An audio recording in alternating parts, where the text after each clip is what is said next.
네, 안녕하세요. 특수교사 임용시험 합격을 위한 강의를 하고 있는 임지원입니다. 이번 시간은 중특 선생님들을 대상으로 해서 여러분들이 이제 24년에 열심히 공부하셔서 25학년도에 이제 합격을 하시기 위해서 어떻게 공부를 하셔야 되느냐에 대해서 이제 안내를 해드리려고 합니다. 몇 가지, 여러 가지를 이제 설명을 해드리게 될 건데, 고득점 합격 전략이라고 한 이유는 뭐냐면은 여러분들이 이제 1차 시험이 있고 2차 시험이 있잖아요. 그래서 그것도 이제 이따가 간단하게 소개를 해드릴 건데, 2차 시험에서 이제 많은 분들이 이제 뭐 뒤집기도 하고 뒤집어지기도 하고 합니다. 그리고 뭐 그냥 이제 1차에서 안정적으로 점수를 만약에 받으신다면 조금 더 이제 안정적으로 준비를 하실 수도 있고 하죠. 그래서 우리가 고득점을 처음 공부하실 때부터 내가 고득점을 해야 되겠다 이런 식으로 생각을 하시고 시작을 하시는 게 중요한 이유가 1차 시험에서 최대한 여러분들이 각자 하실 수 있는 선에서 최선을 잘해서 최선을 다하고 잘해서 고득점을 해주시는 게 진짜 중요합니다. 그래서 물론 만약에 나중에 1차에서 좀 아쉬운 점수를 받았더라도 합격을 했다면 최선을 다해서 뒤집으면 됩니다. 하지만 우리가 이제 1차를 대비해서 1년 동안 공부를 할 거잖아요. 그래서 항상 목표는 1차에서 내가 할 수 있는 모든 걸 잘해서 고득점을 하자. 그렇게 하려면 어떻게 해야 되느냐라는 걸 생각하시면서 이제 보시면 되겠어요.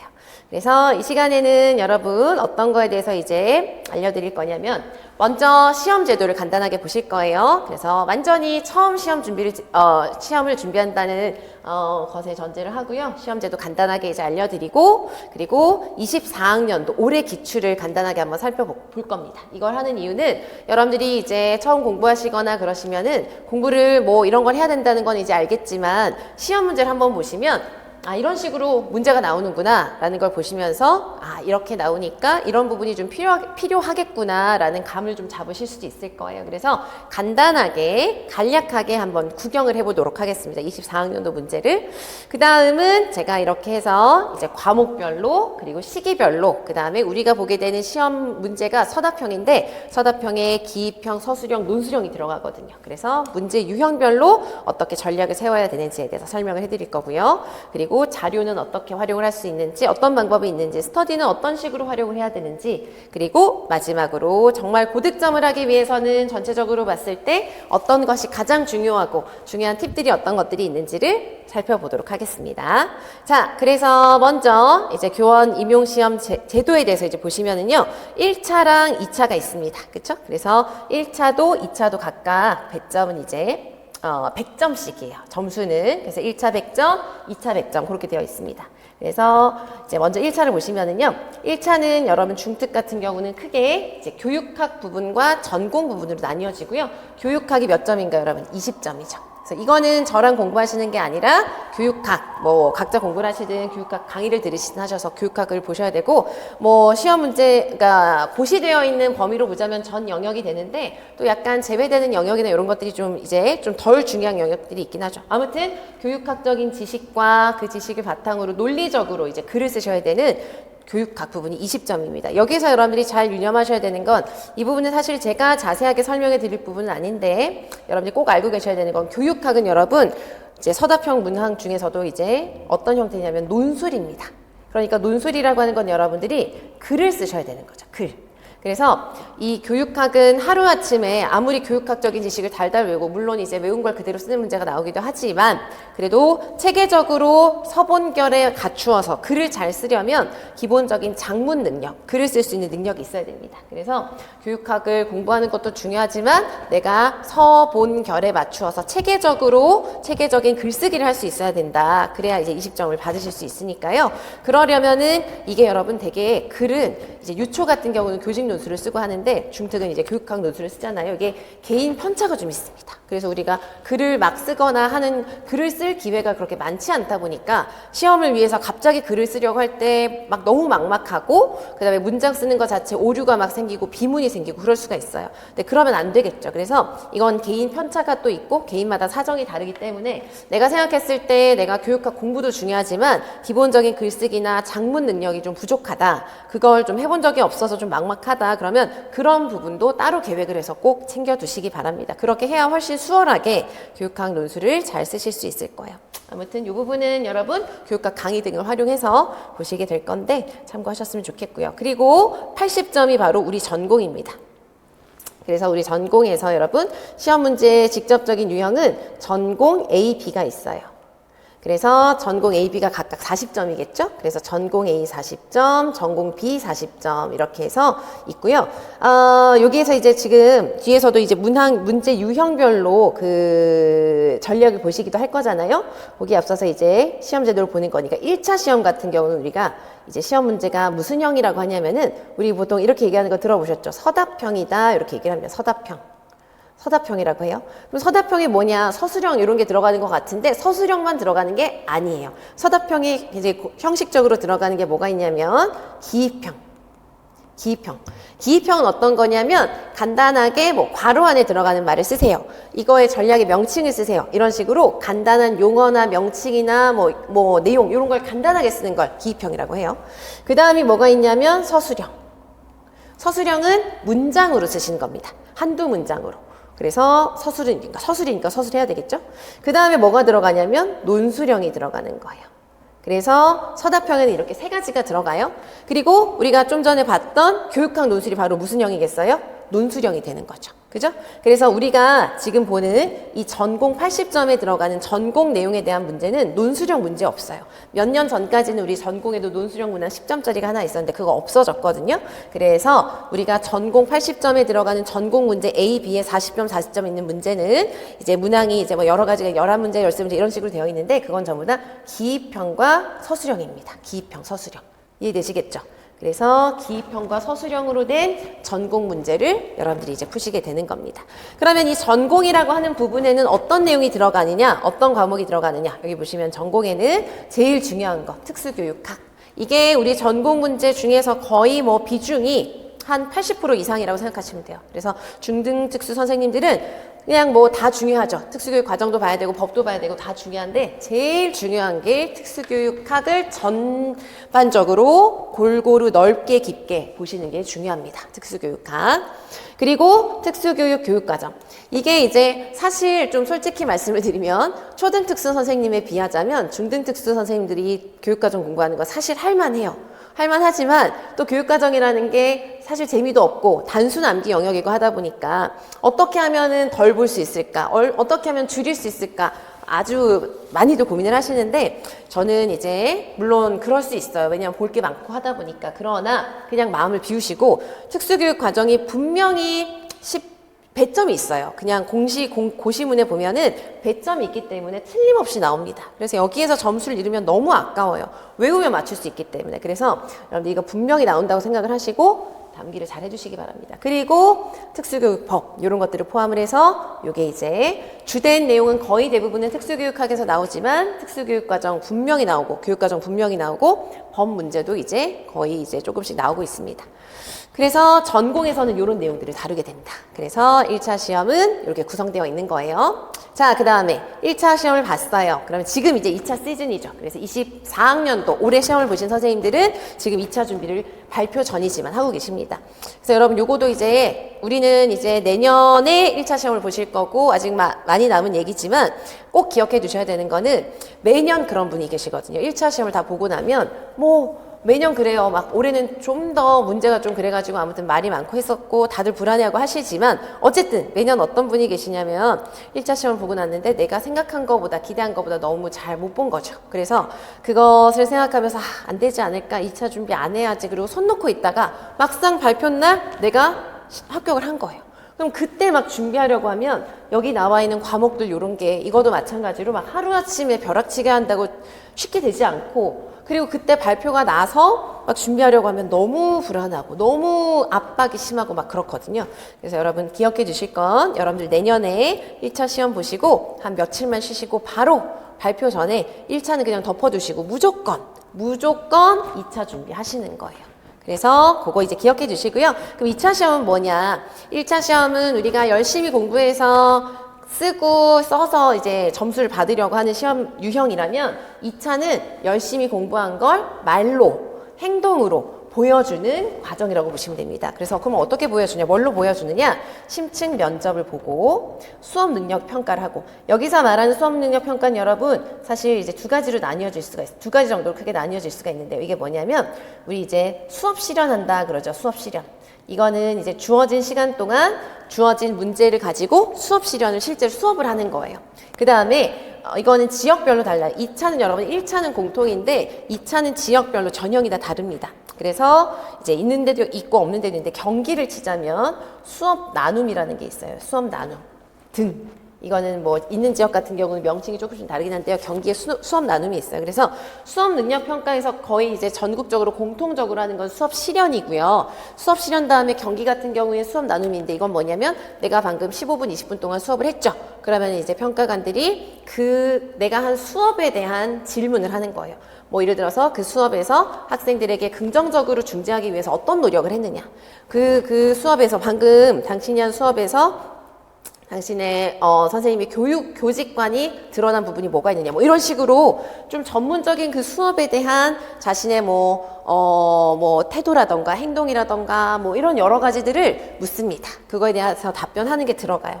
그래서 아무튼 그런 게 들어가는 게 크게는 수업 능력 평가고요. 교수학습 과정안 우리가 흔히 지도안이라고 하는 거거든요.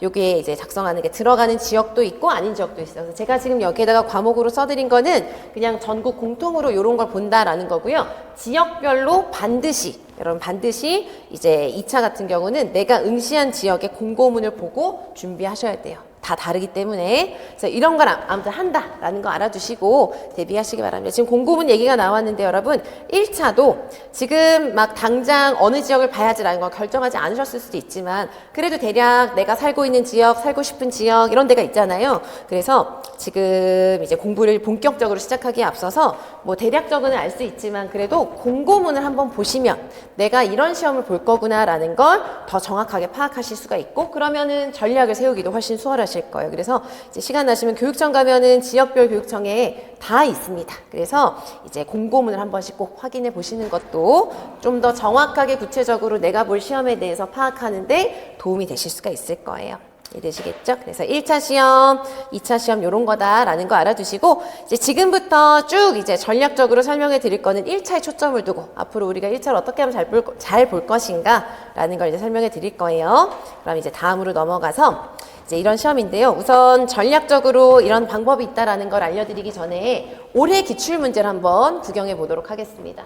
그래서 이걸 그냥 보는 이유는 제가 기출 해설을 하려고 하는 게 아니라 여러분들이 이제 처음 시작하기에 앞서서 여러 가지 공부를 하셔야 되는데 문제가 도대체 어떻게 나오느냐라는 걸 보시면 훨씬 도움이 되실 거예요. 지금 뭐 요 슬라이드 자체를 PPT를 자료로 나눠드리진 않아가지고 그러실 텐데 좀 그냥 형태만 보시면 돼요, 여러분. 내용보다는 이런 문제가 나오는구나라고 보시면 돼요.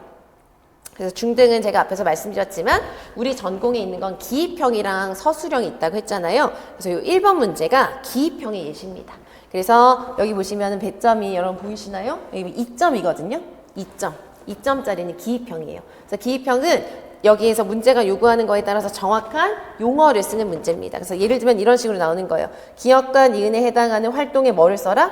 명칭을 써라. 이런 게 나오는 거죠. 기입형.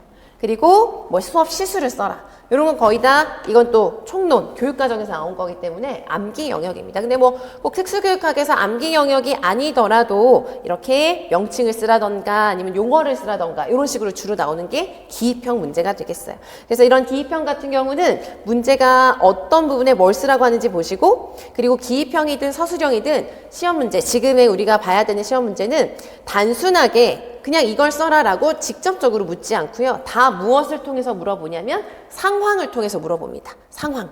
그래서 상황이라고 하는 거는 이렇게 자료를 예시로 줄 수도 있고요. 대화 상황을 줄 수도 있고 학생에 대한 관찰 결과 기록을 줄 수도 있고 뭐 연수 자료를 줄 수도 있고 여러 가지를 설정을 해서 상황을 주고 그 상황에 우리가 파악해야 되는 이론이 들어가 있고 예시가 들어가 있고 한 거예요. 그래서 그걸 보고 문제 상황을 보고 아 이게 이런 상황이구나. 내가 공부한 이론 중에서 이걸 적용해서 생각해야 되는구나 라는 걸 파악하시고 요구하는 답을 쓰셔야 되는 거예요. 그래서 지금 제가 문제 보여드리는 건 문제가 이렇게 생겼으니까 아 그런 과정이 필요하겠네 라는 걸 한번 확인해 보시라는 거예요. 이해되시겠죠? 그래서 기입형은 이런 식으로 나올 수 있고요. 옆에 보시면 이게 이제 요거도 기입형이네요. 네, 하다 보니까 요것도 기입형이네. 기입형이 이렇게도 나올 수 있는 거예요. 요거도 2점짜리거든요. 그래서 여기도 보세요. 기입형 가의 괄호 안에 기억에 해당하는 용어를 써라. 이렇게 나오는 거예요. 이건 특수교육학 문제거든요. 그래서 가에 이제 기억에 들어가는 말을 쓰려면 기억만 보면 안 되겠죠, 여러분. 뭘 읽어봐야 될까요? 대화 내용을 보고 요 맥락에 맞게 여기에 적용된 것을 파악해서 들어가는 용어를 정확하게 쓰셔야 되는 거예요. 그래서 요거 쓰라고 했고요. 그 다음에 또 상황을 준다 그랬죠? 이렇게 조응, 의문, 지도 계획을 줍니다. 여기 보면은 다 이제 공부를 한번 하시면 여기 나와 있는 게 훤히 들여다 보이실 그런 상황들이에요. 그래서 그런 상황을 주고 이거랑 관련해서 여기에서 보여주고 있는 중재 기법을 써라. 요런 게 이제 기법의 명칭을 쓰는 거죠. 요런 게 이제 기입형이 되겠습니다. 이해되시겠죠? 그래서 이런 식으로 이제 기입형의 문제가 나온다는 거 보시고요. 다음은 서술형 문제 예를 들어서 하나만 볼게요. 많은 문제들이 있지만 하나만 보면 중등 문제 같은 경우는 서술형 문제 같은 경우는 다 4점이에요. 4점이 다 서술형이고요. 서술형의 문제 형식은 정해져 있습니다. 어떤 식으로 주냐면 가나든 가나다든 뭐 가나다라든 어쨌든 또 상황을 줘요. 상황을 쭉 준 다음에 서술형의 문제의 마지막 끝에는 항상 뭐가 있냐면 요거 제가 그냥 캡처한 거라서 요렇게 요게 뭐냐면 작성 방법이 있습니다. 작성 방법. 그래서 문제 상황을 쭉 가나다 어쩌고 줬죠? 그 다음에 그걸 쭉 보면서 이렇게 동그라미 땡땡땡 나와 있는 게 여러분들이 답안을 작성해야 되는 요소들인 거예요. 그래서 이 문제 같은 경우는 4가지에 대해서 작성 방법이 나와 있고 이게 뭐냐면 반드시 우리가 정말 정확하게 보고 파악하고 이해해야 되는 문제의 조건입니다. 조건. 내가 답을 쓸 때의 조건이 되는 거예요. 그래서 이걸 보고 이제 가나다라에 나와 있는 걸 쭉 파악하면서 이제 가의 괄호 안에 있는 기억에 해당하는 명칭을 어디에 근거해서 써라. 그죠? 그 다음에 다의 괄호는 뭐 그리펙 줄자 유형을 써라. 이런 식으로 유형을 이제 뭐 주는 내용에 따라서 조건에 따라서 그것을 정확하게 순서대로 쓰시는 겁니다. 그 다음에 다의 밑줄 친 디귿을 지도하는 교사의 발화를 써라. 이런 건 예시를 쓰라는 문제가 되는 거예요. 여기에 나와 있는 상황을 보고 이 상황에서 교사가 어떤 발화를 하겠어? 라는 거의 예시를 서술형으로 쓰라는 거죠. 전략을 써라. 이런 식으로. 그래서 이제 서술형의 문제는 다 이런 형식으로 되어 있습니다. 중등 같은 경우는 그래서 가나 다 이런 식으로 문제 상황을 줘요. 제가 항상 아까도 말씀드렸죠. 그냥 이걸 바로 직접적으로 써라가 아니라 지금의 문제는 다 어떠한 상황을 줍니다. 그래서 여기도 보시면 학생 A의 특성, 학생 특성 정말 잘 주거든요. 학생 특성 줬죠? 그럼 이거 다 생각하시면서 나머지 문제도 파악을 하셔야 되고요. 학생에게 제시한 읽기 자료 이렇게 나와 있다. 예시 주어지고 학생에 대한 국어 수업 계획 주어지고 그러면 이런 상황을 통해서 우리가 학습장애에서 봤던 읽기 전략들을 생각하면서 문제를 파악하고 문제가 요구하는 이 조건에 맞추어서 답안 작성을 하셔야 되는 거예요. 그래서 제가 이걸 이렇게 보는 이유가 뭐냐면 여러분들이 특수교육학이든 뭐든 아무튼 뭐 주로 이제 특수교육 과정보다는 특수교육학 공부를 하실 때 그냥 단순하게 글자만 외워서는 절대 이런 문제를 정확하게 푸실 수가 없어요. 문제를 파악하실 수 있어야 되기 때문에 제일 이런 문제를 보면서 제일 중요한 게 뭐냐면 특수교육학은 특히 이해를 중심으로 해서 이해를 기반으로 해서 잘 정리를 해주시고 암기를 하셔야지 이런 문제가 주어졌을 때 아 이건 이런 상황이구나 여기에 내가 알고 있는 이런 이론을 적용해야 되겠구나 라는 게 보이지 그렇지 않고 글자만 외우시고 그러면은 이 문제에서 뭘 쓰라고 하는지가 판단이 안 되는 거예요. 그래서 여러분들이 이제 문제가 이런 식으로 나온다는 거. 그 다음에 마지막으로 조건에 맞게 답안 작성을 하시는 것도 정말 중요합니다. 그래서 문제가 요구하는 것만 써야지 내가 예를 들어서 조금 더 이거도 쓰고 저거도 쓰다가 여기서 이렇게 막 걸리면은 채점 되겠지 절대 그렇지가 않아요. 조금이라도 방향에서 좀 빗나간 답이 있거나 그러면 그게 다 감점 요인이 되기 때문에 쓰라고 하는 것만 정확하게 간결하게 쓰셔야 되거든요. 그래서 답안 작성도 굉장히 중요한 문제 유형이다라는 걸 한번 확인하시면 되겠습니다. 되셨죠? 그래서 우리는 여러분들이 내년에 이러한 형태의 문제를 푸실 거예요. 1차 문제로. 그죠? 그래서 지금부터는 그렇다면 우리 어떻게 공부해야 될까? 그래서 과목별로, 그 다음에 시기별로, 그 다음에 문제 유형별로 좀 보도록 하겠습니다. 그래서 여러분 먼저 과목별로. 근데 우리가 중등에서 과목별로 보는 거는 이제 교육학은 제외하고요. 전공에서 우리가 보는 건 특수교육학이랑 특수교육 교육 과정이죠.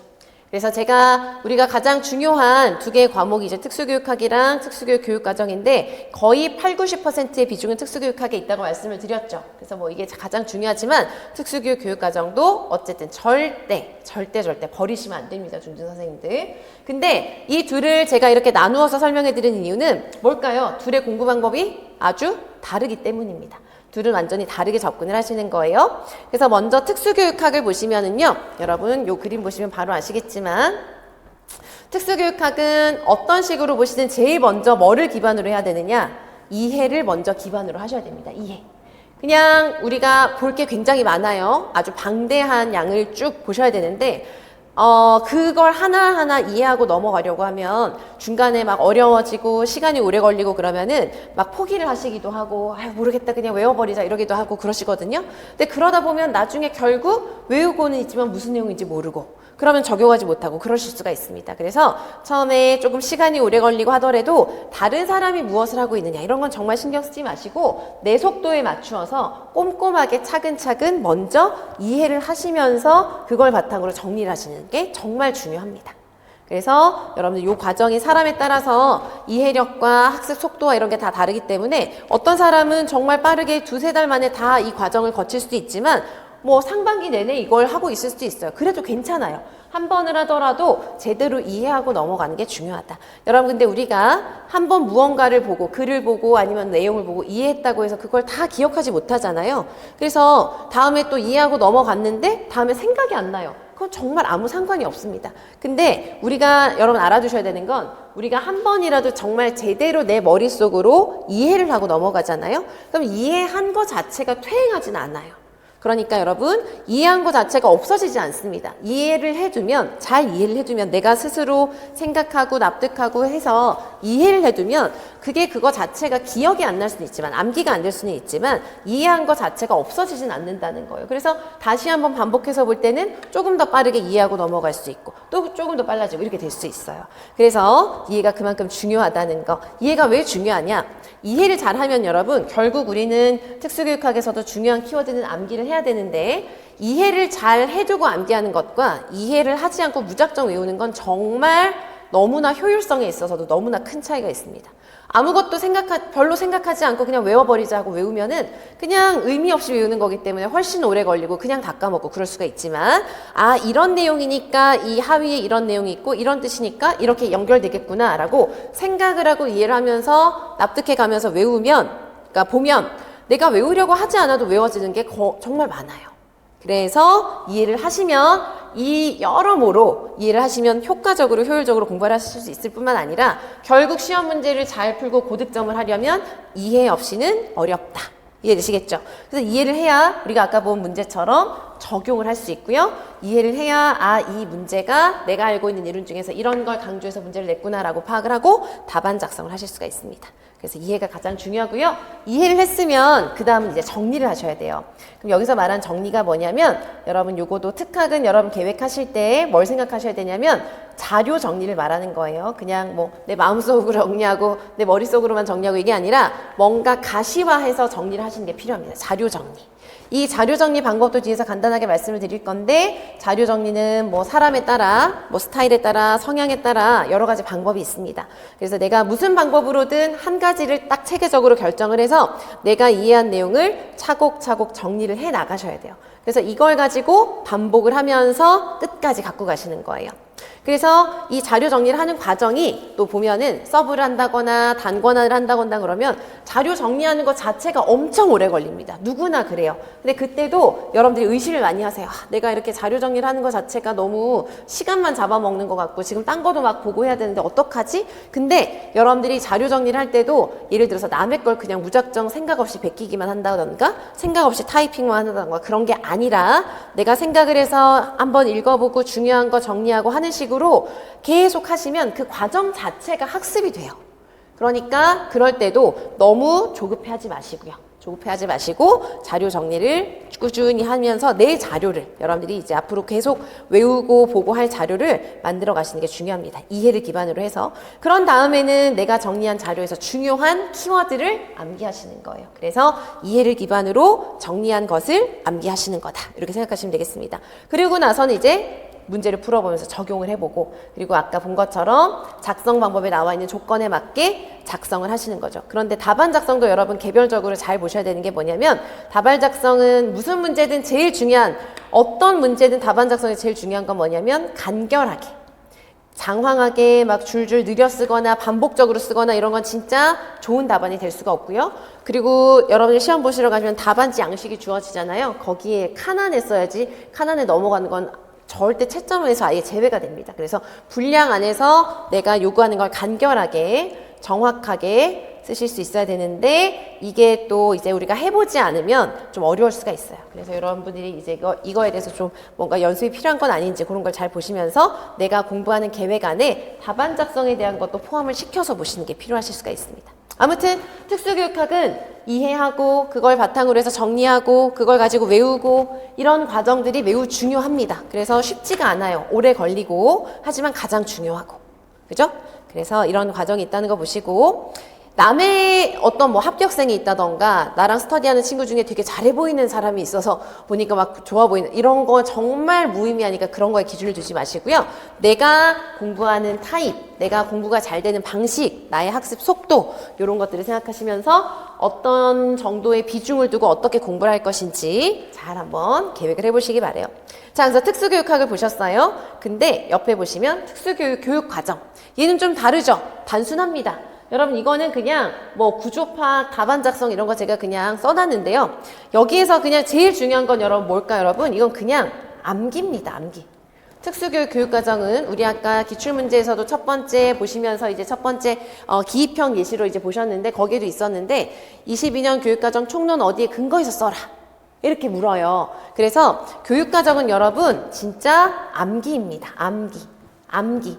그래서 이제 초등특수 선생님들 같은 경우는 특수교육 교육과정만 보는 게 아니라 초과정도 정말 많은데 그것도 따로 다 봐야 되고 하거든요. 그래서 그런 거 생각하면 중특 선생님들은 진짜 할만해요.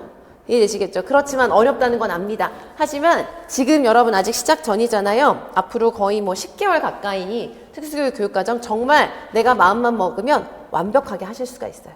이제 결론부터 말씀을 드리면 특수교육 교육과정은 여러분 중특 선생님은 특히나 뭐 따로 날을 잡아서 이런 식의 계획은 진짜 안 좋아요. 예를 들어서 나 3, 4월에는 교육과정 완전 집중적으로 할 거야. 그 다음에 나머지는 뭐 조금 덜 하고. 이건 진짜 좋지 않습니다. 그래서 특수교육 교육과정은 여러분들이 나만의 규칙을 세우세요. 예를 들어서 뭐 매일 무조건 공부하는 시간, 매일 예를 들어서 공부를 시작하는 시점에 무조건 1시간은 총론 외우기. 무조건 1시간은 뭐 교육과정 보기 이런 식으로 매일 30분도 좋아요 여러분. 그거 실행만 하잖아요. 그럼 어마어마한 효과가 있습니다. 그래서 어쨌든 그게 뭐 1시간이든 30분이든 언제 하든 매일 조금씩 계속 반복하는 거예요. 매일이 중요합니다 여러분. 매일 조금씩 무한 반복이 가장 그냥 정답이에요 진짜. 그냥 이거는 여러분 이거 보시다 보면은 진짜 스트레스 많이 받으시고 막 자괴감에 빠지기도 하고 와 내가 이렇게까지 못 외우나 이런 걸 1년 내내 생각하실 수 있는데요. 그러든가 말든가 무조건 보세요. 무조건 보면 나중에 시험 보실 때 내가 어디가에서 본 게 떠오르실 수 있어요. 무조건 그냥 내가 안 외워진다는 거에 스트레스를 받기 시작하면 하기도 싫어지고 막 그렇거든요. 그거 다 그래요. 그러니까 그냥 무조건 매일 조금씩 반복하자. 이것도 제가 설명회 할 때마다 종종 말씀을 드리는데 좀 오래된 얘기긴 한데 이제 중등 선생님 중에서 합격을 예전에 하신 분인데 그분이 했던 방식이 진짜 그냥 제일 좋고 정말 대단하시다라고 생각했던 게 그분이 1월 초에 이제 공부를 시작하면서 스터디를 구성한 건데 이제 스터디를 구성한데 할 때 세 분인가 노량진에 있는 분들이랑 그냥 이제 이 교육과정만을 위한 스터디를 이제 새벽 스터디를 구한 거예요. 그래서 제가 기억하기로는 매일 아침 6시 반인가 7시인가 무조건 만났대요. 무조건. 그래서 우리 지금부터 시험 치는 날까지 정말 어떻게 다들 상황이 돼서 뭐 추석 명절 땐가 뭐 아무튼 하루 이틀 2, 3일 빼고 시작해서부터 시험 보기 전날까지 매일 아침에 만나서 그냥 무조건 딴 거 안 하고 그 스터디는 무조건 매일 교육과정만 봤대요. 그냥 그리고 나머지 시간은 전혀 교육과정 안 하고 그게 방법이 되는 거예요. 이해되시겠죠? 그래서 그건 예시고요. 그런 식으로 혼자 하든 스터디를 하든 전화 스터디를 하든 해서 매일 조금씩 그냥 무조건 반복하면 외우실 수 있어요. 그래서 이렇게 해야 되는데 제가 여기 구조 파악을 써놓은 이유는 그렇지만 우리가 교육과정이 여러 가지가 있기 때문에 그냥 무작정 그냥 나와 있는 걸 보는 것보다는 먼저 구조를 이제 파악하는 거예요. 여러분들 아시는 분들은 아시겠지만 우리가 봐야 되는 이 특수교육 교육과정이라고 하는 것은 큰 구조를 보자면 총론이라는 게 있고요. 강론이라는 것이 있습니다. 그래서 총론이라고 하는 거는 이 교육과정은 어떤 건지, 뭐 어떻게 구성되어 있는지, 어떻게 적용하는지, 시술을 어떻게 적용하는지, 평가는 어떻게 하는지 이런 방식들은 총체적인 어떤 종합적인 이론들을 제시해주는 규칙이라고 생각하시면 되고요. 강론이라고 하는 것은 교과라고 생각하시면 돼요. 교과. 교육과정에 교과 있죠? 국수, 사과 이런 것들이 있잖아요. 그래서 교과도 공통교육과정에 교과가 있고 그 다음에 기본교육과정에 교과가 있는데요. 여러분들 중특 선생님들은 예를 들어서 요거도 그냥 나중에 또 뭐 기회가 되면 교육과정 설명을 해드릴 거지만 여러분들이 보셔야 되는 중특의 강론 같은 경우는 그냥 이렇게 보시면 돼요. 기본교육과정에 국수, 사과 있거든요. 국어, 수학, 그 다음에 사회, 과학, 그 다음에 진로와 직업 이런 게 있어요. 요거 보시고 그 다음에 공통교육과정이라는 게 있거든요. 거기에서 국어, 영어, 수학 그 다음에 최근에는 그 다음에 그 선택중심 교육과정에 뭐 전문교과 이런 거에 대한 큰 구조나 이런 게 나오기도 했어요. 그래서 그런 것들을 좀 보셔야 돼요. 이해되시겠죠? 그래서 요 정도로 보시고 총론 열심히 외우시고 하시는 거예요. 그래서 아무튼 이런 식으로 지금 제가 막 모든 걸 정확하게 말씀을 드릴 수는 없어서 그냥 큰 틀만 말씀을 예를 들면 이런 식으로 내가 이제 앞으로 1년 동안 무한 반복해야 되는 게 무엇이냐라는 구조를 파악하고요. 내가 이거 외워야 되겠다라고 요약 정리를 딱 한 다음에 그 다음은 작은 빈칸, 그 다음은 조금 더 큰 빈칸, 나중에는 총론 같은 경우는 통문장으로 외워두시는 거예요. 그런 식으로 하시는 겁니다. 그래서 그냥 특수교육 교육과정은 암기입니다. 단순 암기. 그리고 그 다음에 여기서 또 하나 알아두셔야 되는 건 교육과정 문제는 암기를 하고요. 답안 작성하죠. 답안 작성도 거의 대부분 아주 일부의 문제를 제외하고 답안 작성 같은 경우도 작성하실 때 중요한 게 뭐냐면 교육과정은 원문 그대로 쓰시는 거예요. 용어는 당연하고요. 어떤 문장을 쓰라고 했을 때도 원문 그대로 거의 쓰실 수 있게 암기하시는 게 중요해요. 근데 뭐 문장 같은 경우 교육과정에 나와 있는 문장을 만약에 쓰라는 문제가 있었을 때 그런 문장을 정말 막 토시 하나 안 틀리고 쓰면 좋죠. 근데 약간 기억이 좀 덜 나거나 그래서 약간 다르게 썼는데 의미가 달라지지 않으면 상관없을 거예요. 그런 정도는 괜찮은데 우리말이 조사 하나 달라지고 서술어 좀 달라지면 의미가 완전 달라지는 것도 있거든요. 그런 경우는 이제 틀리게 되는 거죠. 무슨 말인지 아시겠죠? 그래서 기본적으로 그런 예외적인 상황이나 약간 좀 그런 것들을 이제 융통성 있게 봐줄 수 있는 걸 그냥 제외하고 일단 원문 그대로 외우는 게 원칙이다라고 생각하고 반복 하시는 겁니다. 자, 그래서 여러분 과목별로 접근하는 방식이 완전 달라요. 그래서 여러분들이 공부하시는 계획도 그 다음에 투자하는 시간도 잘 정리를 해서 계획을 하셔야 되겠습니다. 그 다음에 하나만 더 말씀을 드리면 아까도 잠깐 말씀드렸지만 특정 시기에 특수교육학 막 몰아서 하기. 그래서 교육학은 그냥 교육학은 1, 2월에 막 몰아서 하고 3, 4월에 손 놓고 있고 이건 진짜 안 좋은 계획이에요, 여러분. 중특 선생님들이 크게 봐야 되는 그 과목을 보자면 교육학, 특수교육학, 특수교육과정 있죠? 얘를 처음부터 끝까지 계속 하는 거예요. 근데 비중을 다르게 하는 거예요. 그래서 예를 들어서 초비에는 뭐 예를 들어서 내가 공부하는 게 전체가 100이면 처음에는 교육학 30%, 내가 하는 시간 중에 특수교육학 50%, 그 다음에 교육과정 20% 이렇게 하다가 특수교육학을 조금 더 봐야 된다거나 교육학을 좀 줄이자. 그럼 나중에는 이제 교육학 10%, 교육과정 10%, 80%는 특수교육학 이런 식으로 비중을 바꾸셔야지 한 시기에 몰아서 하시는 건 진짜 좋지 않은 방식입니다. 아시겠죠? 그거도 꼭 참고를 해주세요. 그래서 과목별로 보셨고요. 그 다음은 이제 시기별 학습 전략 보시겠습니다. 이거는 제가 원래 뭐 예전에 조금 더 구체적으로 막 1월부터 10월까지 타임테이블 만들어 놓고 요 시기엔 이렇게 할 수 있다라는 예시를 막 해드리기도 했었는데 사실 그게 크게 중요하지 않더라고요. 그게 중요한 게 아니라 우리가 사람마다 상황이 달라요. 초수이신 선생님도 계시고 N수인 선생님도 계시고 뭐 일을 병행하는 분도 계시고 다 하기 때문에 공부를 딱 시작하는 시점이 또 다 다르거든요. 다시 공부하시는 분들은 3월부터 하시기도 하고 바로 하시기도 하고 하반기부터 하시기도 하고 다 다릅니다.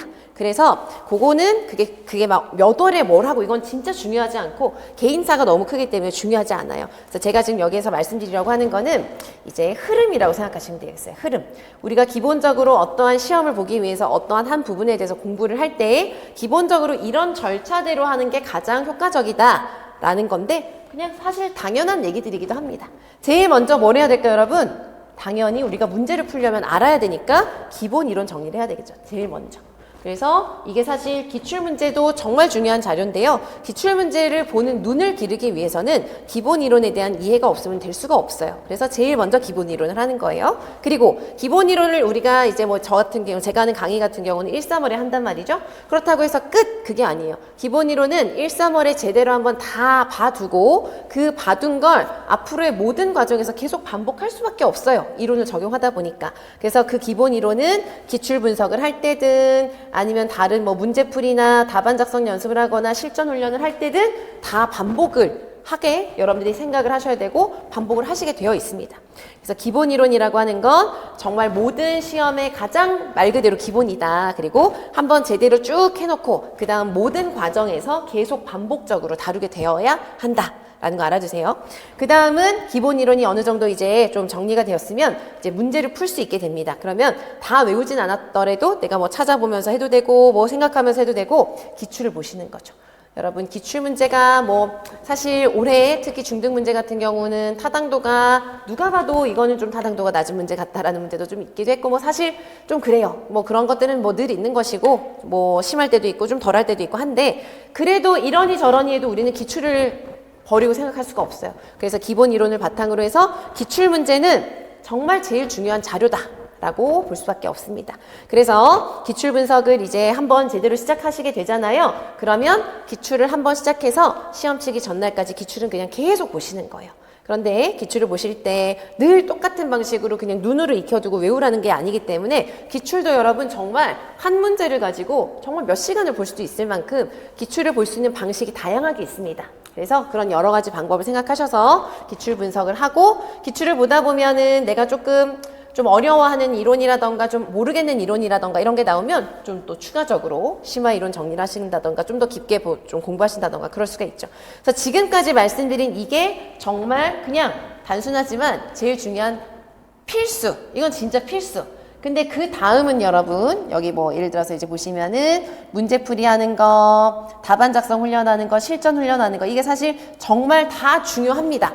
근데 여기는 이제 필수는 아니죠. 문제풀이 같은 경우는 기출 변형 문제를 이제 보통 보시게 되는데요. 기출 문제가 아닌 좀 다양한 문제를 좀 풀어보고 싶다. 그러면 문제풀이를 해보는 거죠. 문제를 풀어보는 거예요.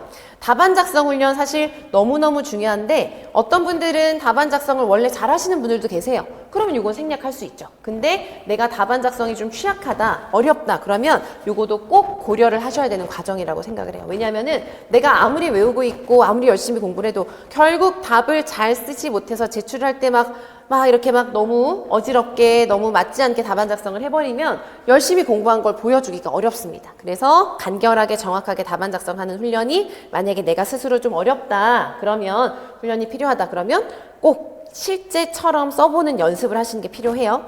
그리고 시험장에서의 어떤 긴장감이라던가 그런 상황에 대한 모의 훈련이 정말 난 좀 필요하다. 그럼 실전 훈련도 하시는 거죠. 이해되시겠죠? 그래서 일반적으로는 우리가 공부를 하는 흐름이 이렇게 이제 진행이 될 수가 있습니다. 그런데 다시 한번 말씀드리지만 이 과정이 모두에게 필수적이다. 모두 다 이거대로 해야 된다. 전혀 그렇지가 않아요. 사람마다 학습력, 이해력, 속도, 그리고 상황, 일 병행하는지 아닌지, 시험을 몇 번째 보는지 이런 거에 따라 정말 다르기 때문에 이런 흐름을 쭉 보시고 나에게 꼭 필요한 게 어떤 부분이고 나에게 가장 많은 시간이 필요한 부분이 어떤 건지 이런 걸 다 스스로 잘 판단하셔야 됩니다. 그래서 그 아래 제가 이제 시기별로 계획을 작성할 때 그러니까 제가 매년 많은 분들이 이제 막 상담도 하시고 하실 때 제일 좀 다 그럴 수 있지만 제일 이제 그런 게 제가 지금 저는 이런 걸 하고 있는데 다들 보니까 이런 걸 하더라고요. 저 이거 하고 있어도 될까요? 이런 것도 되게 많이 물어보시고 하거든요. 그러니까 그런 건 정말 무의미해요, 여러분. 그래서 내가 지금 늘 매 시점 우리가 이제 장기간 공부를 하는 거잖아요. 마라톤이잖아요. 그래서 그냥 시기마다 불안한 시점이 딱 생기고 불안한 순간이 생기고 그럴 때마다 내가 잘하고 있는 건가? 라는 생각이 들 수밖에 없고 당연히 그러실 수 있어요. 근데 그럴 때 중요한 건 그때마다 나 스스로 나의 상태를 관찰해서 내가 더 좋은 방향으로 공부를 하려면 어떻게 해야 되는지를 보셔야지 다른 사람이 뭘 하고 있는지를 보는 건 진짜 나에게 아무 의미가 없습니다. 진짜. 그러니까 여러분들 그런 걸 가지고 불안해하는 시간이 너무 아까워요. 그러니까 남은 기간 동안 시험 보실 때까지 정말 나에게 집중해서 나에게 도움이 되는 걸 찾자라는 거에 초점을 두고 보셔야 돼요. 그게 진짜 중요합니다. 합격을 하시는 또 고득점을 하시는 많은 분들의 공통점을 보면 정말 자기 주도적으로 자기에게 집중해서 나에게 필요한 걸 좀 잘 파악을 하시는 거고요. 그리고 시기별로 계획을 하실 때 구체적으로 계획하세요, 여러분. 구체적으로. 3월까지 그냥 기본 이론 봐야지 뭐 이런 게 아니라 내가 뭐 1분기에는 이런 거 집중을 한다. 그러면 그게 나오죠? 그러면 월별로 뭐 어디까지 할지, 주별로 어떻게 할지, 일별로, 그리고 시간대별로. 아주 구체적인 계획을 세울수록 내가 뭘 해야 되는지에 대한 것도 뚜렷해지기 때문에 실행을 하기도 더 좋아져요. 그래서 우리가 뭐 요즘 뭐 제이니 피니 뭐 이런 얘기 하지만 공부할 때는 구체적으로 계획을 세울 수 있는 게 굉장히 중요한 전략이 될 수가 있어요. 그래서 계획, 각자의 상황과 상태에 맞게 계획을 세우는 거 매우 중요합니다. 그리고 이것도 또 반복적인 얘기인데요. 이게 그러니까 우리가 아무래도 이제 뭐 경쟁률이 있는 시험이고 하다 보니까 다른 사람을 신경 쓰지 않을 수가 없어서 그렇긴 한데요. 또 다른 사람을 무조건 베껴서 좋아 보인다고 하고 이것도 진짜 뭐 다행히 도움이 되면 모르겠지만 그렇지 않은 경우가 있기 때문에 잘 가려서 보시는 거예요. 합격 선생님, 합격 학생들의 어떤 얘기들 뭐 제가 얘기하는 것도 마찬가지예요. 여러분이 보시고 무작정 그냥 다 저거대로 해야 돼가 아니라 그걸 보고 가려서 나에게 필요한 걸 판단을 꼭 하셔야 됩니다. 그래서 그런 걸 좀 잘 유념하셨으면 좋겠어서 여기서 써드렸어요. 그래서 시기별로 학습의 어떤 순서에 대해서 말씀을 드렸고요. 이제 그 다음은 뭐냐? 문항 유형별로 보는 거예요. 잘 안 보이세요? 보이시죠? 네. 문항 유형. 우리가 1차 시험에서 보게 되는 건 서답형이라 했죠. 그래서 아까 말씀드린 대로 기입형이 있고 서술형이 있고 그리고 논술형이 있습니다. 그래서 이제 먼저 기입형을 보시면 우리 아까 문제 봤죠? 기입형은 뭔가요? 밑줄 친 기억에 해당하는 명칭을 써라, 괄호 안에 들어가는 용어를 써라. 그러니까 기입형은 여러분 뭘 정확하게 외워야 될까요? 개념, 용어, 명칭 이런 거 헷갈리면 안 돼요.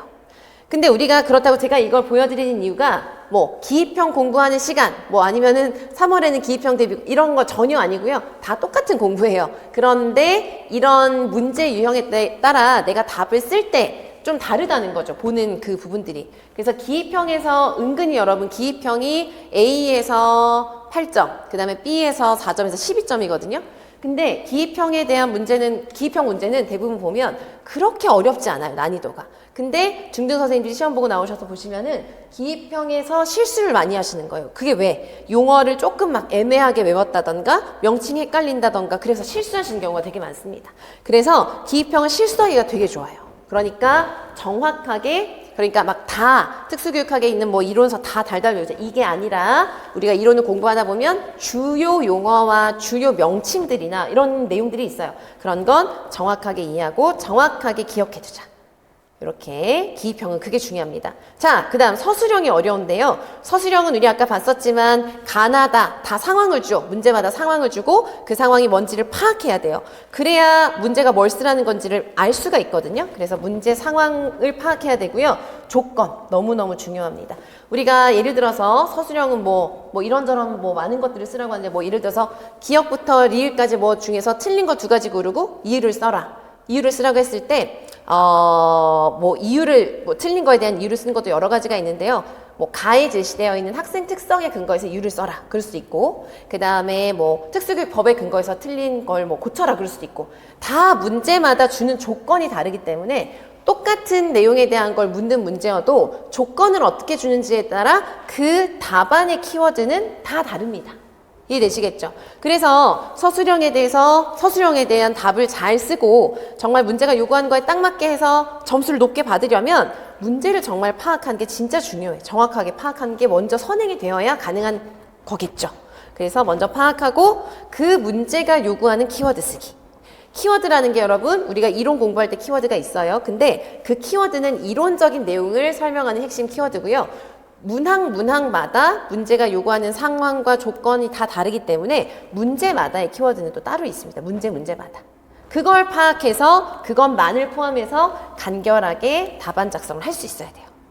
그래서 서술형이 어렵습니다. 서술형을 정확하게 쓰는 게 생각보다 어렵고 오래 걸리고 해요. 그래서 이제 지금 제가 이렇게 보여드리는 이유는 이제 이런 식의 유형들이고 내가 봐야 되는 시험에서 내가 써야 되는 게 이런 거니까 내가 이런 걸 할 때 나에게 더 필요한 훈련이 뭐냐, 내가 뭘 보완해야 되느냐, 내가 뭘 잘하느냐, 이걸 꼭 생각해 보세요. 그리고 앞으로 공부하실 때 그런 걸 좀 유념해 가시면서 공부하시는 게 진짜 중요할 것 같아요. 그리고 논술형은 교육학 논술입니다.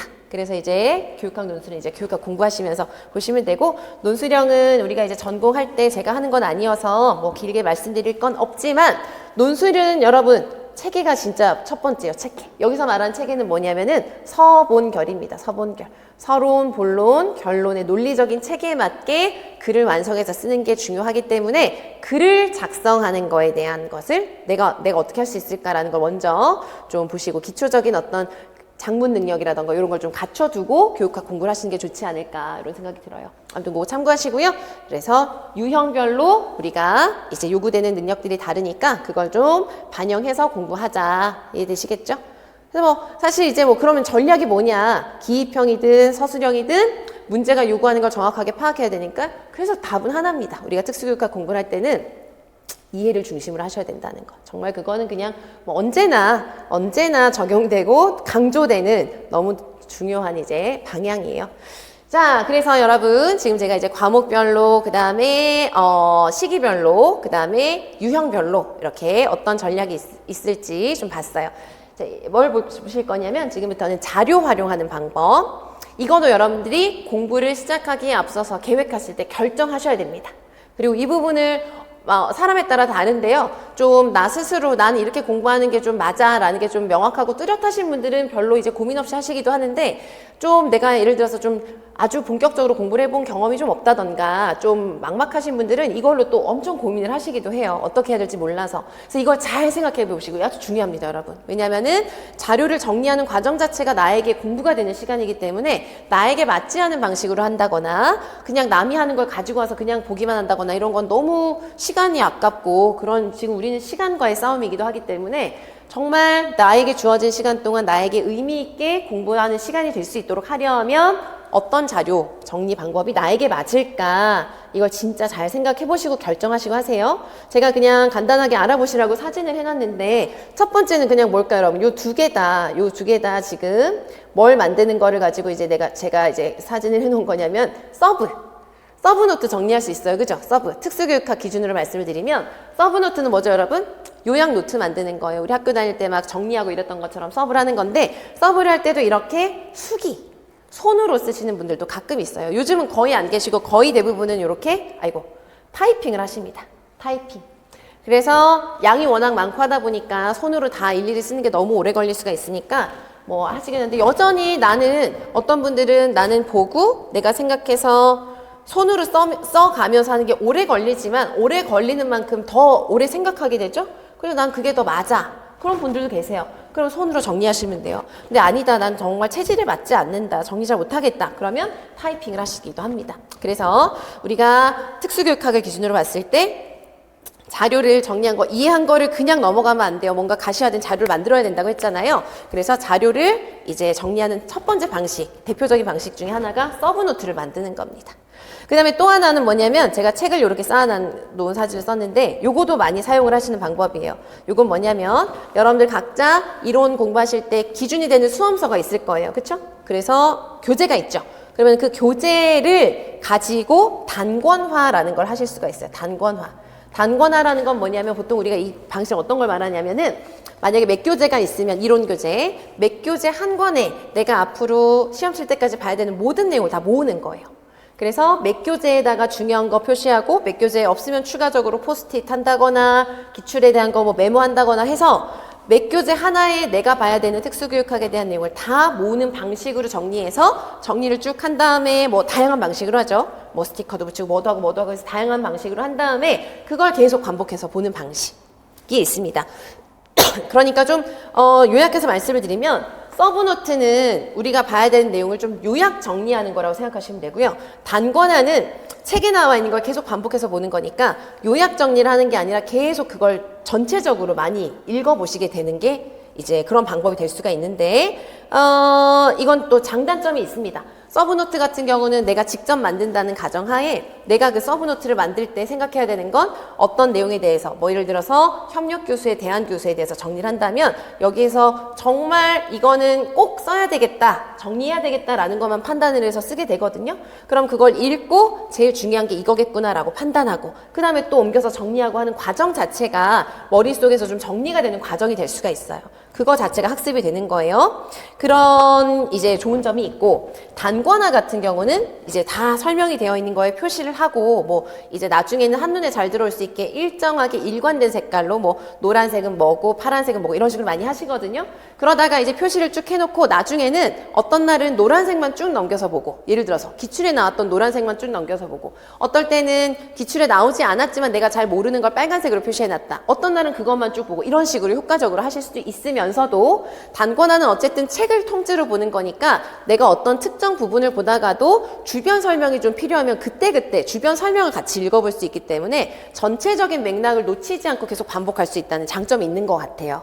그래서 이거는 공부하는 방식이나 뭐 내가 필요로 하는 부분이 무엇이냐에 따라서 다를 수가 있어요. 그래서 제가 보통은 단권화를 하시는 선생님들한테 이제 단권화라는 거 이제 책에다가 한다고 그랬잖아요. 그래서 사실 그게 굉장히 양이 많기 때문에 조금 이제 정리를 하다 보면 다 보고 있긴 하지만 뭔가 틀이 안 잡힐 수도 있어요. 어쩌다 보면 잘못하면. 그래서 단권화를 하는 선생님들은 단권화를 하면서도 그래도 내가 어디에 무엇을 보고 있는지를 파악해 가면서 볼 수 있도록 좀 구체적인 마인드맵, 나만의 구체적인 마인드맵을 그려가면서 단권화를 하면 더 좋겠다. 그래서 나중에 이제 그 마인드맵, 구체적으로 이제 좀 약간의 키워드를 쓴 좀 구체적인 마인드맵을 보면서 순서에 따라 또 읽어보고 그러면 좀 구조가 머릿속으로 이제 어디로 막 이렇게 막 산만해지지 않고 볼 수 있을 것 같아요. 자, 아무튼 그건 뭐 이제 여러 가지 방식이고 그렇습니다.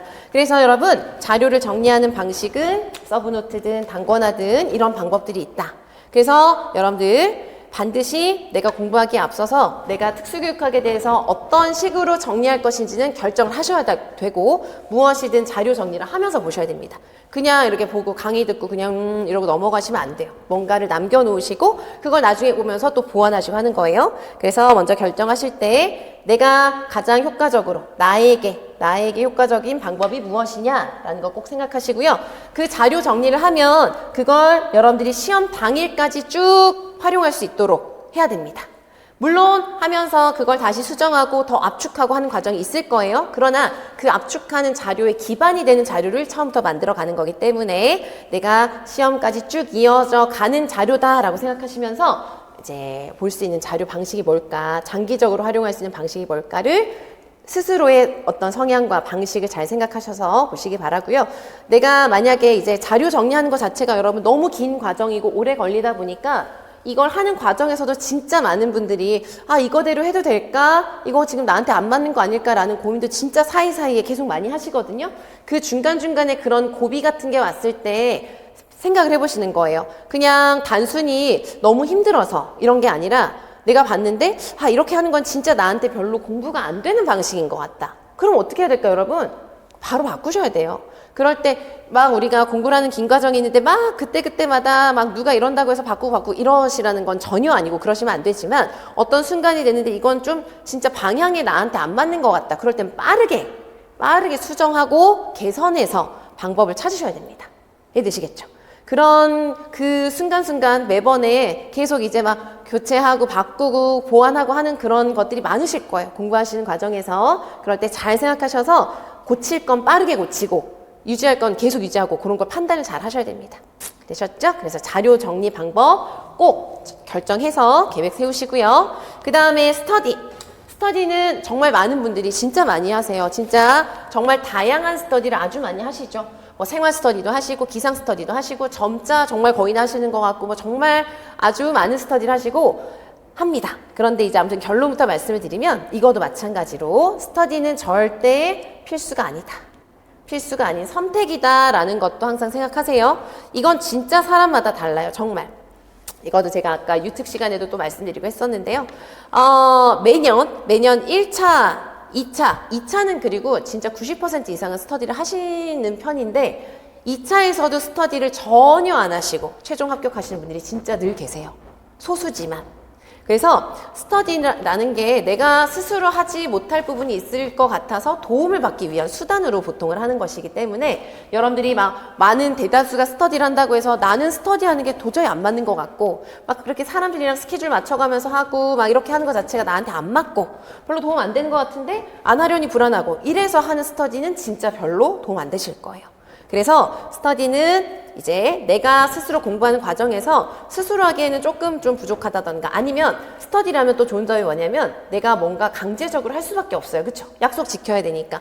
그런 장치가 좀 필요하다. 그런 게 있다던가. 뭐 이런 여러 가지 뚜렷한 목적이 있으면 하시는 거고요. 그렇지 않고 안 맞다. 나는 혼자 하는 게 더 낫겠다. 그러면 안 하셔도 되는 거예요. 그래서 그걸 너무 이제 강제 꼭 해야 된다는 그런 필수 조건으로 생각하지 않으셔도 된다는 겁니다. 그래서 이것 또한 이제 스스로 결정하셔야 되고요. 만약에 스터디를 하기로 했다.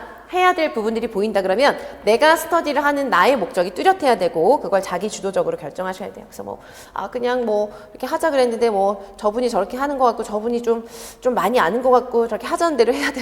그렇게 하시면은 그렇게 해서 만약에 나에게 도움이 되는 좋은 방향이면 너무나 다행이고 좋지만 우리가 또 사람은 참 다양하고 막 상황도 다양하고 하기 때문에 여러분 스터디를 하시면서도 사실 인간관계 때문에 스트레스 받으시는 분들도 진짜 많거든요. 그래서 그런 과정, 그런 순간들도 또 이제 앞으로 10개월 이상 공부하시면서 있으실 거예요. 그럴 때 그냥 빨리빨리 그냥 서로 이제 감정적으로 소모하지 않도록 예의를 다해서 그죠? 우리가 막 마음대로 하면 안 되니까 그래서 예의를 다해서 그런 것들은 빨리빨리 정리하고 그런 거에 말리지 않게 나 스스로 그런 것도 되게 중요합니다. 어쨌든 자기 주도적으로 스터디 하시는 거고요. 또 하나는 스터디를 많이 하시는 분들이 가끔 나 오늘 진짜 공부 많이 했다라고 막 약간 가짜 뿌듯함 같은 걸 느끼실 때도 있어요. 어떤 거냐면 여러분 스터디는 사실 정말 스터디를 어떻게 하는지에 따라서는 어쩌면 스터디 자체가 공부가 되는 시간일 수 있어요. 그러나 대부분의 스터디는 내가 공부한 걸 점검한다거나 뭔가 좀 나눈다거나 이런 시간이지 정말 내가 완전 초집중해서 내 공부라는 시간은 사실 되게 힘들거든요. 그래서 여러분들이 구분하셔야 돼요. 내가 일주일의 시간 동안 공부를 전체적으로 할 때 스터디는 일주일에 몇 회 몇 시간 정도를 하고 만약에 한다면 내가 온전히 집중해서 나 스스로 공부하는 시간은 얼마나 되는지를 구분해서 내가 스터디를 통해서는 이런 걸 하고 나 스스로는 반드시 이걸 해서 내 공부를 해야 된다. 내 공부 시간을 확보하셔야 됩니다. 스터디를 그냥 하고 만나고 하는 게 다 공부가 되는 시간이 아닐 수 있기 때문에 이걸 구분해서 전략적으로 구분해서 시간을 사용하셔야 돼요. 그래서 끌려가지 말자. 이해되시겠죠? 그래서 스터디는 그런 거 생각하셔서 잘 활용하시면 너무 좋죠. 의지도 되고 자료 공유도 하고 좋으니까 그렇게 잘 활용하시기 바랍니다.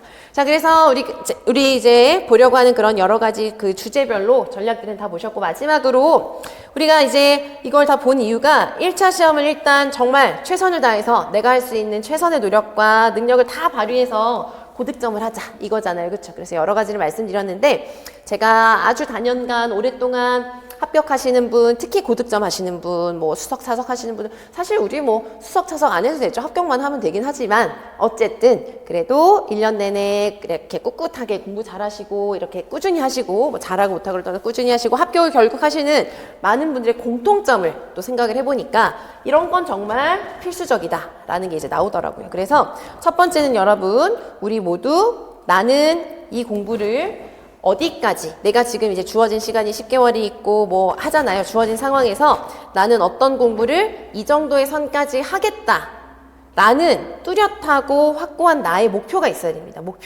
목표가 있어야 돼요. 그냥 좀 이렇게 막 추상적으로 뭔가 두루뭉술하게 그냥 생각을 하고 있으면은 그냥 하고 있어도 내가 이걸 잘하고 있는 건지 아닌지가 막 헷갈려지기도 하고 그렇게 되기가 쉽고 합니다. 그래서 다시 한번 여러분 시작하기에 앞서서 계획을 세우기에 앞서서 나의 목표는 뭔가 예를 들어서 기본 이론 같은 경우는 기본 이론을 정확하게 이해를 하고 자료 정리를 이런 식으로 하는 것 이런 식으로 해서 뚜렷하게 확고하게 목표를 딱 잡으시는 것부터가 필수적일 것 같고요. 이건 오늘 계속 중간중간에 너무 많이 말씀드린 것 같긴 한데 두 번째는 진짜 중요한 거 나 스스로에게 집중하셔야 되는 거예요. 다른 사람이 나를 정말 잘 모르는, 나는 내가 제일 잘 아는 거예요. 그래서 내가 어떤 방식으로 공부할지, 몇 시간을 공부할지, 뭘 할지는 다른 사람이 절대 대신 판단을 해줄 수가 없어요. 여러분들이 스스로 판단을 하시고 합격생들 아니면 저 등등 주변의 조언이라던가 이런 건 그냥 활용을 하시는 거고, 그 중에서 내가 어떤 학습을 하고 어떤 태도를 가질 거냐, 요거는 정말 내가 선택하는 거다. 그 다음에 이것도 아까도 말씀드렸죠? 계획은 세울 거면 구체적으로, 대충 이렇게 막 크게 하는 게 아니라 구체적으로 세부적으로 세워야 그 구체적인 거 하나하나를 체크하면서 지속적으로 자기 관리도 하게 되고요. 그리고 그런 것들이 차곡차곡 쌓이면서 큰 성과가 생기는 거예요, 정말. 그래서 그때 작은 계획 하나하나를 하는 거는 지금은 뭐 되고 있는 건지 아닌지 모르겠고 그럴 수 있어요. 그런데 그게 쭉 장기간 지나고 나면은 정말 여러분들이 하려고 했던 것들이 다 이제 이루어져 있을 수 있습니다. 그래서 그렇게 생각하시면서 세부적으로 구체적으로 계획을 세우고 꾸준하게 나를 관리하자. 그 다음 여러분, 이거도 진짜 합격하시는 많은 분들의 진짜 이것도 너무 당연한, 지금 뭐 너무 뻔하고 당연한 얘기인데 정말 뻔하고 당연한 게 정답인 게 많은 것 같아요. 그래서 이것도 여러분들이 이제 중요한 거는 장기간 동안 공부를 정말 나에게 맞게 의미 있게 잘 하시려면은 귀가 너무 얇으시면 안 돼요. 진짜로. 자꾸 주변의 정보 막 요즘 정말 여러분 좀 과장된 정보라던가 오류, 오개념 이런 것도 되게 생각보다 많고요. 좀 잘못된 정보 이런 거나 뭐 견해나 아니면은 뭐 선배든 친구든 막 조언이랍시고 해주지만 사실은 좀 나한테 안 맞는 그런 얘기들도 진짜 많으실 수 있거든요. 그걸 여러분들이 잘 구분해서 받아들이셔야 돼요. 그래서 나는 이렇게 해야 되겠다라는 걸 잘 이제 좀 이렇게 중심을 잡으시고 그 다음에는 무조건 내가 이제 그때 잘 판단을 한 방식을 믿고 진짜 중요한 거 성실하게 꾸준하게, 이거는 뭐 너무 당연하죠. 무슨 일을 하든 그렇긴 한데 우리 임용 시험이라는 것도 정말 절대 벼락치기는 통하지 않습니다. 절대. 그래서 뭐 그건 우리 시험 운이 있어요. 그쵸? 운이 있습니다. 그래서 진짜 어떤 분들은 뭐 그런 얘기도 막 들었었어요. 예전에 이제 합격하신 분인데 막 평소에도 늘 열심히 하던 분이었어요. 근데 시험 치는 시험장 가는 길에 택시를 탔는데 그냥 뭐 자료를 넘겨보다가 그동안 외우지 않았던 건데 갑자기 눈에 띄어가지고 거기를 딱 봤는데 딱 그 부분이 시험에 나왔다. 이런 게 운이죠. 근데 그런 운은 그냥 갑자기 공부 하나도 안 하고 놀던 사람들한테 주어지지 않습니다. 열심히 하고 꾸준히 해왔기 때문에 이거 내가 안 본 거니까 한 번 더 봐야지라는 게 보였을 수도 있고, 그래서 꾸준히 해온 사람에게 시험운도 따르는 거다. 그러니까 여러분 성실하게 꾸준하게 하시고요. 그리고 이것도 진짜 중요합니다. 여러분 뭐 일들이 많으시죠? 특히 또 연말이고 하면은 뭐 친구도 만나고 뭐도 하고 뭐 많죠? 그런데 여러분 이제 공부를 하기로 하셨다면 지금부터 내년 시험 볼 때까지 제일 첫 번째 우선순위는 시험 공부, 내가 해야 되는 공부에 두셔야 되는 거예요. 뭐 여러 상황이 있겠죠. 뭐 일 병행, 육아 병행, 뭐 많은 상황들이 있지만 물론 그런 필수적인 건 해야 되지만 그래도 제일 우선적으로 나에게 주어진 시간을 활용할 때 우선순위는 공부에 두시고요. 나머지 일상은 정말 초단순하게, 완전 단순하게. 그래서 뭐 나머지 막 이런 잡다한 일들이 많잖아요. 우리가 살다 보면. 그렇죠? 그런 것들 다 좀 버려놓고 그리고 규칙적인 일상을 하는 게 정말 중요합니다. 너무 뻔한 얘기지만 진짜 중요해요. 여러분들이 공부하시다 보면은 가끔 좀 막 이렇게 슬럼프 빠지고 그럴 수 있어요. 막 공부 너무 안 돼가지고 막 오늘 하루 그냥 째버리자. 그래서 놀아버리고. 그럼 어때요, 여러분? 그렇게 하루 막 놀아버리면 어떨까요? 기분이 좋지 않죠. 그런 게 계속 반복되거나 누적되면 자신감이 막 떨어집니다. 그래서 그게 악순환이 되는 거예요. 그래서 이게 왜 중요하냐면 그냥 막 단순한 규칙적인 일상 당연히 좋고 중요하죠. 근데 아주 단순하고 정말 단순하고 규칙적으로 그런 살아가는 하루하루의 그런 일상이 쌓이면 자신감이 생겨요. 내가 그냥 생활을 그렇게 하고 있는 것 자체가 나 스스로에게 나를 믿게 해주고 자신감이 생기고 공부에도 더 집중을 할 수 있게 해줍니다. 그런데 이게 약간 이렇게 비틀어질 수 있어요. 그럼 또 다시 돌아오면 되는 건데 그렇게 막 비틀어지고 그냥 막 내 규칙적이지가 않고 그리고 막 매일 새벽까지 막 어떤 시기에 막 불타올리셔가지고 새벽까지 공부하시고 수업에 와서 맨날 너무 피곤해 하시고 이런 것도 진짜 안 좋거든요. 그래서 깨어있는 동안 가장 질 높은 집중력을 유지해서 열심히 공부하고 규칙적으로 살자. 그게 결국 장기적으로 봤을 때 하루하루가 쌓여서 나에게 자신감을 주고 자존감도 높여주고 공부도 더 잘하게 해줄 수 있는 진짜 좋은 방법입니다. 그래서 처음에는 만약에 나 좀 규칙적이지 않다. 그러면 처음에 좀 그 습관을 만드는 게 진짜 어려우실 수 있는데요. 조금만 노력을 해서 그냥 하루 하다 보면 일주일, 하다 보면 2주일 이런 식으로 조금만 내가 루틴을 만들잖아요. 그러면은 그게 굉장히 좋으실 거예요. 그래서 오히려 그 루틴이 좀 깨지면 불편해져서 더 지키게 되고 그러실 수 있어요. 아무튼 정말 강조하고 싶습니다.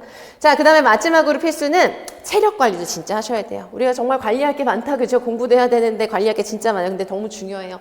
하반기 되면은 상반기 때 막 열심히 달리다가 이제 하반기 되면은 다들 막 마음도 너무 힘들거든요. 너무 불안한 거죠. 너무 불안하고 TO도 걱정되고 막 모든 게 너무 걱정되고 불안하고 그런데 그때 아프기까지 하면은 정말 막 힘들어져요. 그래서 여러분 건강 관리하시는 것도 진짜 중요합니다. 그래서 저는 뭐 늘 강조해 드리는 게 운동하시라고 해요. 그럼 다들 또 열심히 공부하려는 그런 마음을 먹은 상태에서는 와, 운동 너무 시간 아깝다 이렇게 생각하실 수 있는데요. 정말 그렇지 않습니다. 여러분 24시간 중에 잠 충분히 주무시고요. 8시간 이렇게 막 잠 줄여가면 지금부터 공부하실 필요 없어요. 충분히 잘 자고 깨어있는 동안 졸지 말고 열심히 공부하는 게 진짜 중요해요.